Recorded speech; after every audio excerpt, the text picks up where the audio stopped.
Well, I'm gonna address your question. That's why I said it's a good question. So I'll address it as I talk about it. Okay.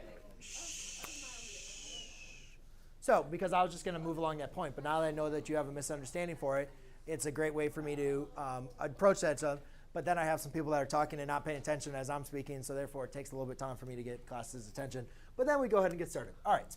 So a very, very important thing when you guys are assessing something like this, because yes, a lot of times also if you plug something into your calculator, like negative 3x squared, you got to remember your calculator follows along the order of operations.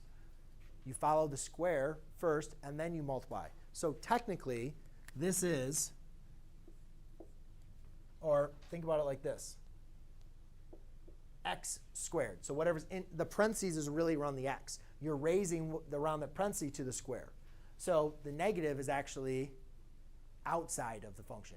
If I was going to do this exact same problem, asking you for it to be inside, it would look like this.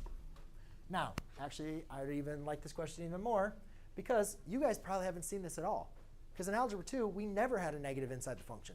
Why would we never have a negative inside the function? Why would we never reflect, or why didn't we often reflect a parabola across the y-axis?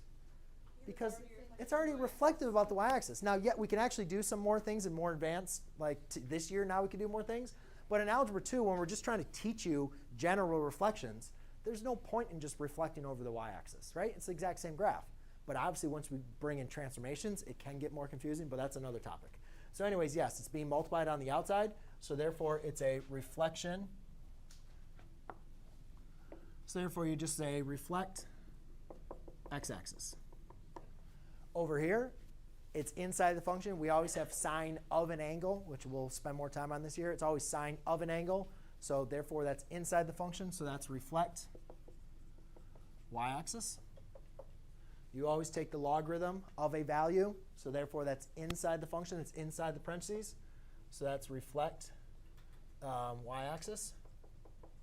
I don't want you guys to confuse this. I could throw parentheses around that if I want to.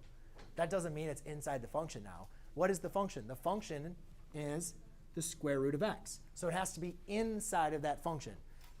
So it has to be under the radical for it to be inside. That negative is not under the radical. So therefore, it's outside. So reflect x-axis. So I'm hearing a lot of you guys taking my words as, oh, under the parentheses, it's good, you know, it's inside. Yes, that is true. Remember that. But don't also get confused just because I throw some parentheses randomly around something that means it's inside the function. You have to understand what the function is, which I didn't do for these problems. Understand what the function is and understand where inside would be. OK? Yes? No? Maybe so? All right. This